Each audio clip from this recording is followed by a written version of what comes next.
Shalom saudaraku yang terkasih di dalam Tuhan Yesus Kristus. Selamat pagi dan salam sejahtera untuk kita semua dimanapun saudara berada. Selamat datang kembali di Renungan Rohani pagi hari ini. Semoga saudara yang terkasih dalam keadaan sehat selalu, kiranya damai dan sukacita Roh Kudus melimpah di dalam hati dan pikiran saudara saat ini. Sebelum kita mulai renungan pagi ini, marilah kita bersama-sama berdoa. Bapa kami yang bertahta di dalam kerajaan surga, Bapa kami yang kekal dan ajaib. Terima kasih sudah membangunkan kami pada pagi hari ini. Terima kasih atas penyertaan dan perlindungan Tuhan. Kami mengucap syukur atas anugerah-Mu dan berkat-Mu. Kiranya Bapa memberkati pendengar kami yang sedang sakit, yang sedang banyak pikiran, yang memiliki banyak masalah. Kiranya Bapa menyembuhkan kami yang sedang sakit. Tuhan angkat seluruh penyakitnya, Tuhan berikan pemulihan jasmani kepada kami di sini. Apapun penyakit kami, kiranya Tuhan sembuhkan dan Tuhan pulihkan. Begitu juga saudara pendengar kami yang memiliki banyak masalah hidup, kiranya Bapa berkenan memberikan kelegaan dan pemulihan. Untuk pendengar kami yang memiliki masalah ekonomi dan berbeban berat, juga Tuhan berikan arah dan jalan hidup baru. Kiranya tangan Tuhan berkenan menjamah dan mengambil beban itu. Kami di sini memiliki masalah kami masing-masing dan kiranya Tuhan memberikan kami jalan keluar. Terima kasih Tuhan, karena karunia Tuhan aku dapat bangun dengan pagi hari ini. Aku menyerahkan seluruh aktivitasku hari ini ke dalam kuasa tangan Tuhan. Jauhkanku dari yang jahat, ya Tuhan, Tuhan Yesus. Tolong lindungi dan berkati aktivitasku hari ini. Tolong berkati juga keluarga dan teman-temanku. Bapa Surgawi, oleh karya Roh Kudus, tolonglah aku untuk menjauhi segala sesuatu yang melukai hati-Mu. Ampunilah segala dosa kami, ya Tuhan. Dalam nama Tuhan Yesus, aku sudah berdoa. Amin. Sahabat pendengar saudara rohani, bacaan renungan dan ayat emas Alkitab kita pada pagi hari ini dimulai. Nats bacaan kita pagi hari ini adalah, sebab kita semua harus menghadap takhta pengadilan Kristus, supaya setiap orang memperoleh apa yang patut diterimanya, sesuai dengan yang dilakukannya dalam hidupnya ini, baik ataupun jahat. Tertulis di dalam kitab 2 Korintus 5 ayat 10, judul renungan kita hari ini adalah, Siapkah kita menghadapi pengadilan? Bacaan kita pada pagi ini terambil dari kitab 2 Korintus 5 ayat 1 sampai dengan ayat 10. Karena kami tahu, bahwa jika kemah tempat kediaman kita di bumi ini dibongkar, Allah telah menyediakan suatu tempat kediaman di sorga bagi kita, suatu tempat kediaman yang kekal, yang tidak dibuat oleh tangan manusia. Selama kita di dalam kemah ini, kita mengeluh, karena kita rindu mengenakan tempat kediaman sorgawi di atas tempat kediaman kita yang sekarang ini. Sebab dengan demikian kita berpakaian dan tidak kedapatan telanjang. Sebab selama masih diam di dalam kemah ini, kita mengeluh oleh beratnya tekanan, karena kita mau mengenakan pakaian yang baru itu tanpa menanggalkan yang lama, supaya yang fana itu ditelan oleh hidup. Tetapi Allah lah yang justru mempersiapkan kita untuk hal itu dan yang mengaruniakan Roh kepada kita sebagai jaminan segala sesuatu yang telah disediakan bagi kita.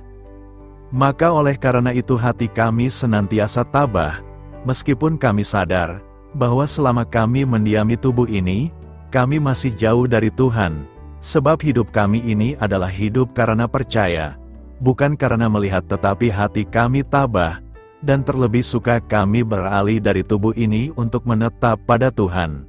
Sebab itu juga kami berusaha, baik kami diam di dalam tubuh ini, maupun kami diam di luarnya, supaya kami berkenan kepadanya. Sebab kita semua harus menghadap takhta pengadilan Kristus, supaya setiap orang memperoleh apa yang patut diterimanya, sesuai dengan yang dilakukannya dalam hidupnya ini, baik ataupun jahat. Ayat renungan kita ini terambil dari kitab 2 Korintus 5 ayat 1 sampai dengan ayat 10. Mari kita mulai renungan pagi kita. Baiklah, mari kita mulai segmen kisah inspiratif. Banyak orang berpikir bahwa hidup di dunia ini hanya satu kali saja, lalu mati dan tamat. Karena itu ada orang berprinsip, selagi masih hidup mari kita bersenang-senang dan melakukan apa saja yang kita mau. Ingatlah bahwa kematian itu bukan akhir dari segalanya, justru menjadi awal dari kehidupan yang sesungguhnya. Dan sama seperti manusia ditetapkan untuk mati hanya satu kali saja, dan sesudah itu dihakimi, manusia lupa bahwa ada penghakiman setelah kematian. Rasul Yohanes mendapat penglihatan, dan aku melihat orang-orang mati, besar dan kecil, berdiri di depan takhta itu. Lalu dibuka semua kitab, dan dibuka juga sebuah kitab lain, yaitu kitab kehidupan. Dan orang-orang mati dihakimi menurut perbuatan mereka, berdasarkan apa yang ada tertulis di dalam kitab-kitab itu. Apapun yang diperbuat manusia selama hidup di dunia pada saatnya harus dipertanggungjawabkan di hadapan Tuhan. Sesungguhnya Tuhan tidak senang menghukum manusia, karena itu Ia mengutus hamba-hambanya untuk memberitakan Injil ke penjuru bumi bahwa, Akulah jalan dan kebenaran dan hidup. Tidak ada seorang pun yang datang kepada Bapa, kalau tidak melalui aku, dan keselamatan tidak ada di dalam siapapun juga selain di dalam Dia. Sebab di bawah kolong langit ini tidak ada nama lain yang diberikan kepada manusia yang olehnya kita dapat diselamatkan. Sungguh teramat disayangkan banyak orang menolak mentah-mentah berita tentang salib. Sebab pemberitaan tentang salib memang adalah kebodohan bagi mereka yang akan binasa. Hidup ini sungguh teramat singkat, tak lebih dari sebuah persinggahan sementara. Jika kemah tempat kediaman kita di bumi ini dibongkar, Allah telah menyediakan suatu tempat kediaman di sorga bagi kita, suatu tempat kediaman yang kekal, yang tidak dibuat oleh tangan manusia. Karena itu, waktu yang terbatas ini mari kita pergunakan sebaik mungkin untuk mempersiapkan diri sebelum kematian menjemput. Buat keputusan mulai sekarang, sebab penyesalan di kemudian hari tiada guna. Di dalam Dia kita dibenarkan. 2 Korintus 5 ayat 21 berkata, Dia yang tidak mengenal dosa telah dibuatnya menjadi dosa karena kita, supaya dalam Dia kita dibenarkan oleh Allah. Manusia tidak bisa membenarkan dirinya sendiri. Segala usaha pembenaran diri manusia selalu gagal. Manusia yang berdosa tidak akan bisa berdamai dengan Allah yang Maha Kudus. Perdamaian manusia berdosa hanya terjadi melalui Yesus. Yesus yang tidak berdosa dijadikan berdosa menggantikan manusia yang berdosa agar manusia yang berdosa itu menjadi kudus dan suci. Dengan kekudusan manusia oleh Yesus itulah membuat manusia bisa bertemu dan berdamai dengan Allah. Pernyataan, di dalam Dia kita dibenarkan, dapat kita temukan dalam 2 Korintus 5 ayat 21 yang merupakan sebuah konklusi yang menakjubkan dari seorang Rasul Paulus. Ia menyatakan bahwa Yesus yang tak berdosa sama sekali dalam totalitasnya, telah dibuat oleh Allah menjadi dosa. Tetapi ketakjuban itu tak sampai di situ saja. Karena Paulus menunjukkan apakah tujuan Allah membuatnya menjadi dosa karena kita, yaitu supaya dalam Dia kita dibenarkan oleh Allah. Inilah satu-satunya manusia yang dijadikan berdosa untuk menghasilkan pembenaran bagi kita dalam sebuah cara yang menunjukkan bahwa sekalipun Ia telah dibuatnya berdosa, sama sekali tak menjadikan Yesus adalah taklukan dosa, tetapi seorang penakluk dan pembebas manusia dari kuasa dosa, yang dalam bahasa Paulus, dalam Dia kita dibenarkan oleh Allah. Wujud bahwa memang benar Yesus telah dibuat Allah menjadi dosa, sungguh begitu vulgar, Dan pasti siapapun akan sulit untuk tidak mengatakan bahwa dia adalah manusia berdosa, jika tidak mengapa Allah membiarkannya dalam sengsara dan salib. Mari kita perhatikan rentet catatan Alkitab berikut ini yang akan mengantarkan kita untuk mendapatkan gambaran besar pada bagaimana Yesus memasuki sebuah fase kehidupan sebagai seorang pesakitan atau terdakwa dengan dakwaan seorang manusia yang sangat bersalah dan sangat tercela, sekalipun ia terbukti secara publik sebagai manusia tanpa salah sama sekali. Rasul Paulus menyatakan kebenaran ini dalam sebuah ekspresi yang sangat jitu. Dia yang tidak mengenal dosa telah dibuatnya menjadi dosa karena kita, untuk menunjukkan kemahakudusan Yesus Sang Mesias dalam ia harus mengalami derita dan kematian itu. Bahwa dibuatnya menjadi dosa, merupakan cara Allah memperhitungkan dosa manusia yang seharusnya dimurkai pada Yesus dengan sebuah tujuan final dalam peristiwa kelam itu, agar dalam dia kita dibenarkan oleh Allah.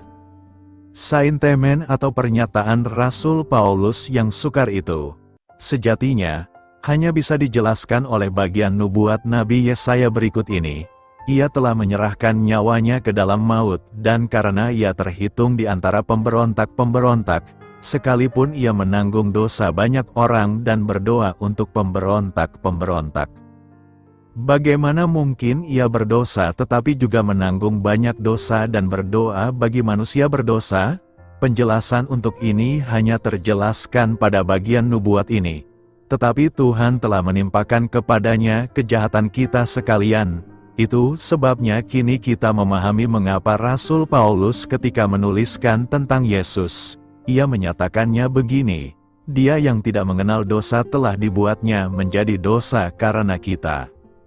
Ini sukar untuk dipahami dan dimengerti sebagai kebenaran tentang Yesus Kristus. Ya, memang benar.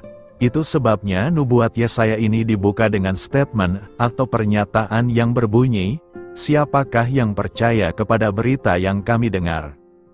Yesus Sang Mesias dalam catatan Injil Yohanes menyampaikan peristiwa kematian dengan segenap kesengsaraannya sebagai sebuah hal yang bernilai mulia baik pada dirinya sendiri dan peristiwa itu sendiri. Tentu saja ia memahami kedukaan para muridnya dan kegetiran peristiwa itu sendiri. Namun dalam semua itu ia menunjukkan bahwa ia memang datang untuk itu sebagai sebuah penggenapan kehendak Bapa yang akan menghasilkan berita gembira bagi dunia.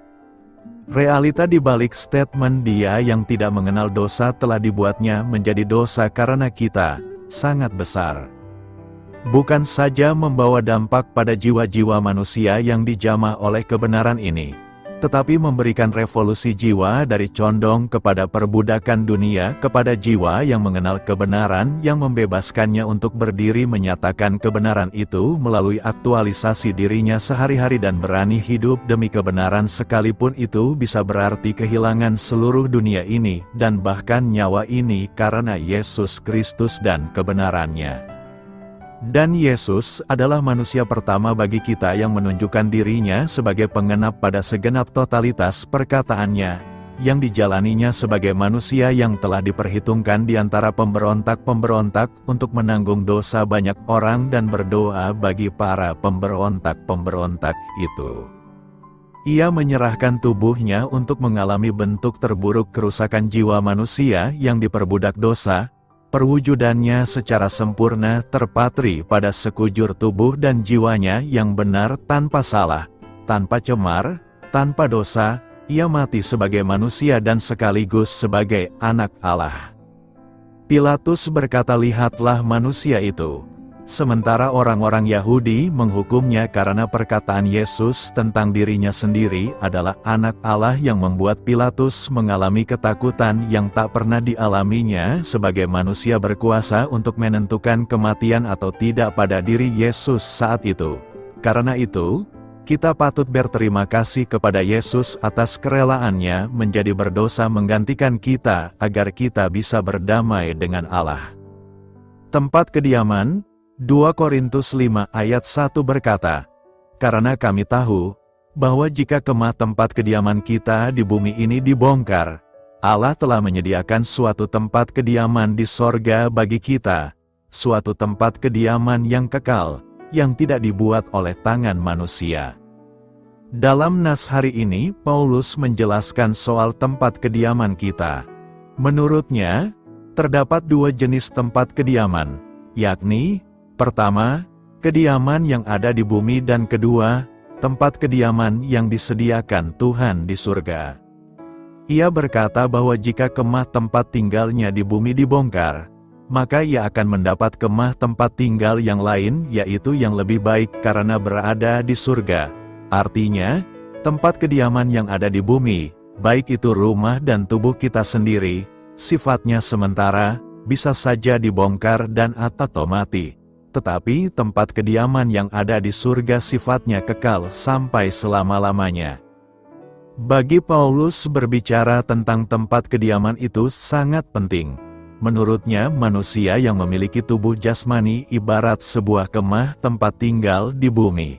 Istilah kemah di bumi menunjuk kepada tubuh orang percaya di bumi atau kehidupan orang percaya di bumi. Dan saat kemah tersebut dibongkar, berarti tubuh jasmani akan hilang atau mati. Maka tubuh jasmani ini akan digantikan dengan tubuh rohani, yaitu kemah sorgawi yang bersifat kekal. Pertanyaan kita sekarang adalah, apa yang Paulus ingin jelaskan tentang tempat kediaman ini? Ada beberapa hal penting yang hendak dijelaskan Paulus tentang tempat kediaman ini, yakni: pertama, tempat kediaman di bumi. Tempat kediaman di bumi adalah tubuh manusia di saat masih hidup.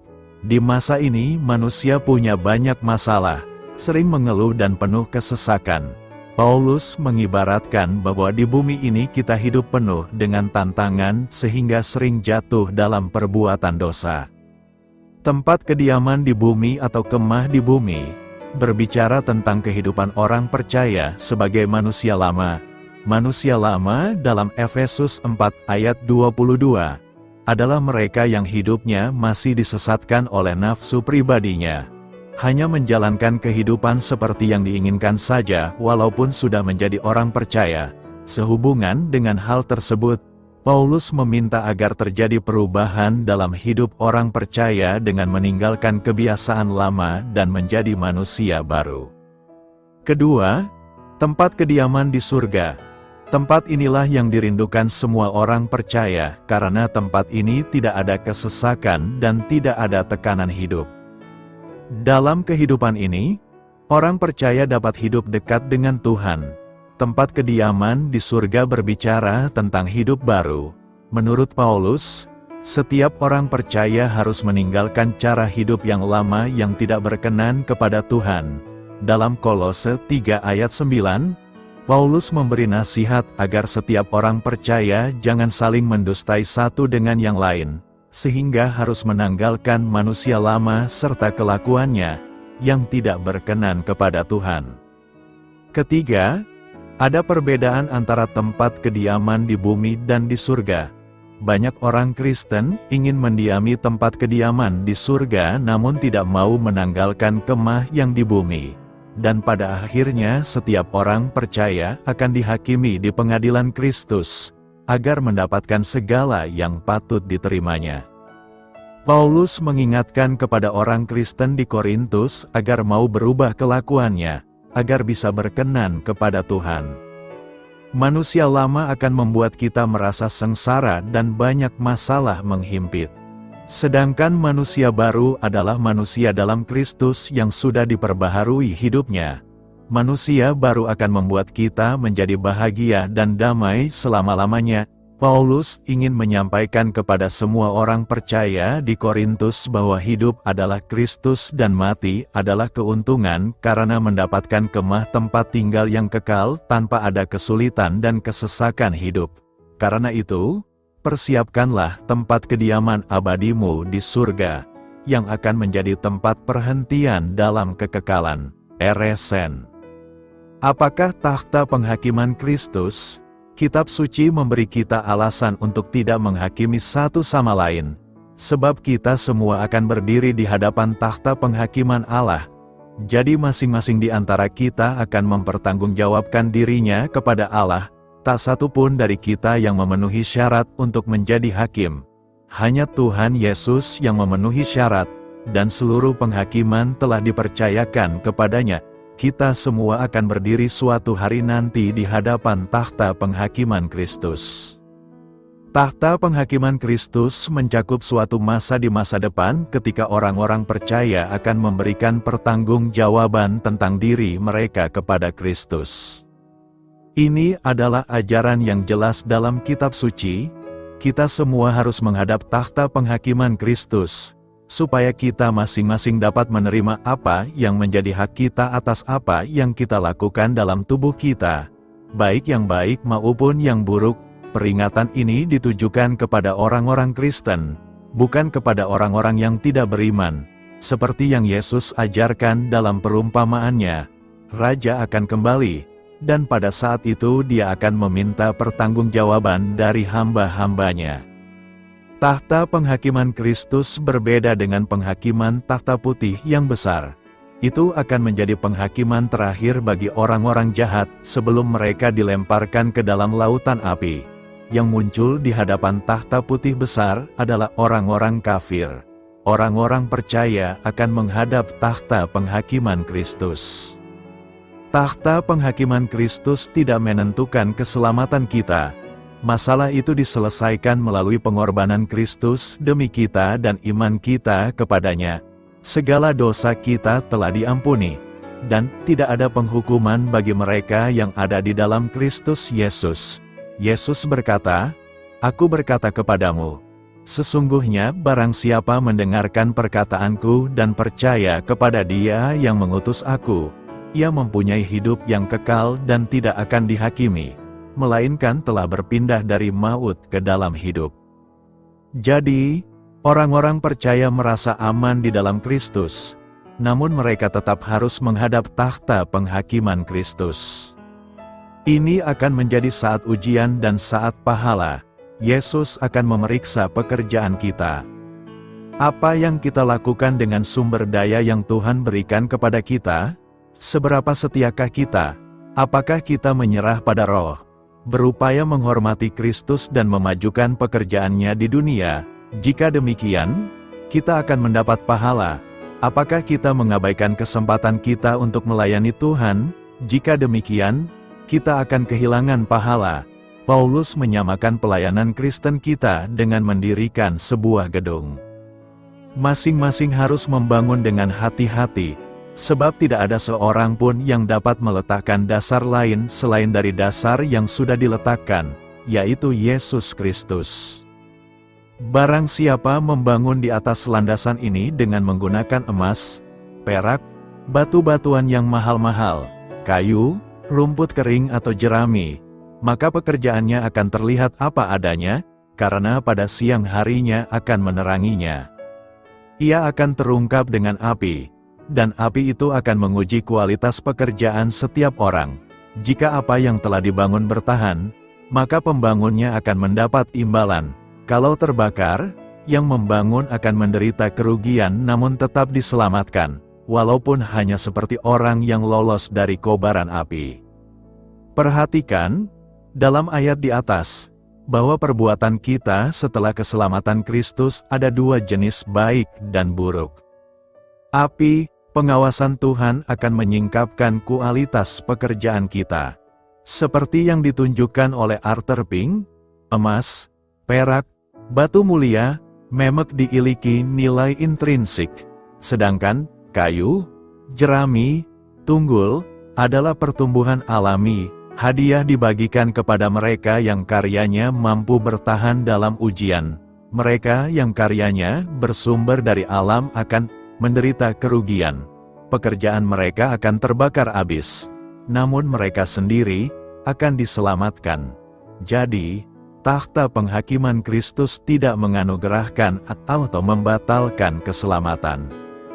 Pas takhta penghakiman Kristus juga bukan waktu untuk menghukum dosa. Yesus menanggung hukuman kita sekali untuk selamanya. Takhta penghakiman Kristus adalah saat di mana kita akan diminta untuk melaporkan, untuk memberikan pertanggungjawaban atas apa yang kita lakukan bagi Yesus. Ini akan menjadi saat perhitungan yang serius dan perlu. Namun, sebagai umat tebusan Allah, kita tidak akan pernah dihukum bersama orang jahat. Seperti yang diungkapkan oleh seorang teolog, tidak dapat terlalu ditekankan bahwa penghakiman tidak berkaitan dengan masalah dosa, bahwa penghakiman lebih bertujuan untuk memberikan pahala daripada menolak kegagalan.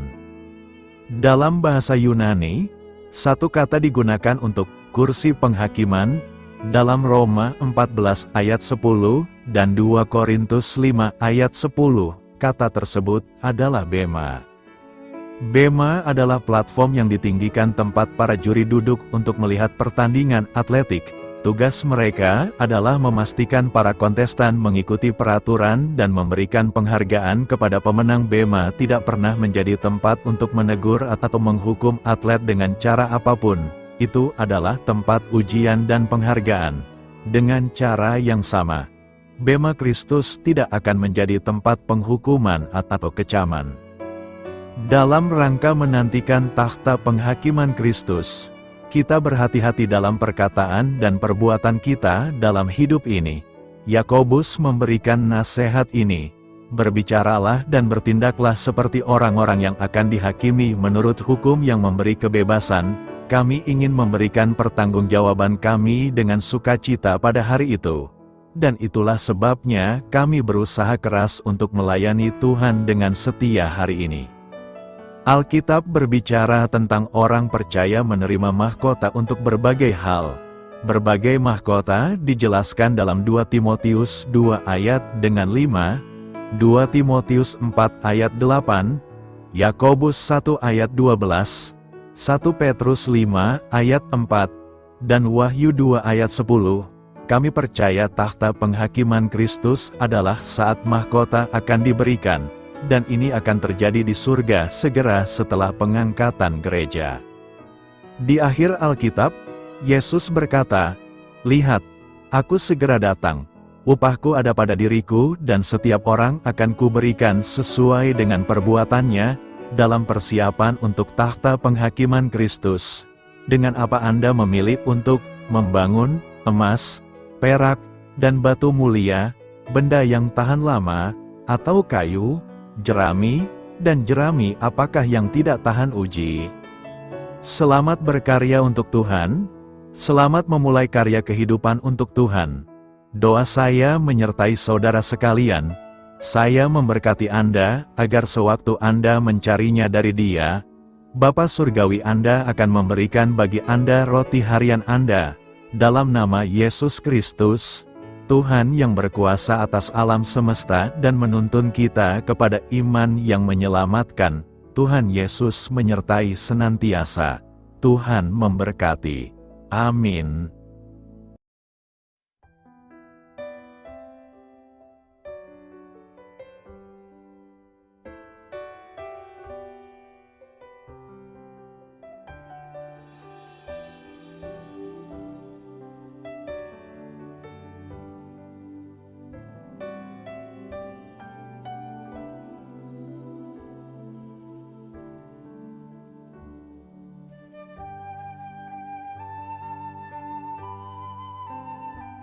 Marilah kita merenungkan perikop kita hari ini.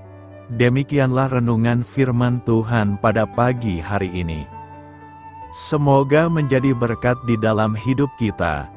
Dan sebelum kita memulai segala aktivitas kita pada pagi hari ini, marilah kita berdoa.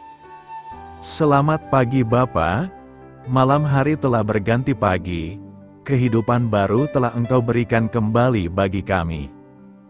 Bapa Surgawi, tolonglah aku menyadari kebutuhan orang lain, supaya aku dapat membagikan apa yang telah Engkau berikan kepadaku. Pada saat aku membutuhkan, berilah aku keyakinan bahwa Engkau akan mencukupkanku, melalui orang-orang yang mengasihi-Mu. Bukan karena kami pantas atau layak, namun karena kasih karunia-Mu, kami boleh ada, sebagaimana kami ada di pagi hari ini. Terima kasih Tuhan atas kesempatan baru yang telah Tuhan berikan kepada kami untuk bisa memperbaiki diri, agar kami bisa lebih layak di hadapan-Mu. Hari ini kami serahkan semua perkara dan kesulitan yang akan kami lalui ke dalam tangan-Mu.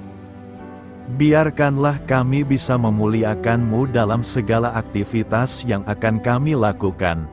Amin. Biarlah firman Tuhan menjadi pengingat untuk kita semua, bahwa tuntunan dari Roh Kudus akan selalu memberi jalan keluar bagi setiap permasalahan hidup kita, dan memberi kedamaian di hati kita. Sampai jumpa di renungan pagi hari saudara rohani berikutnya. Kiranya Tuhan selalu memberkati saudara semua hari ini. Amin. Shalom.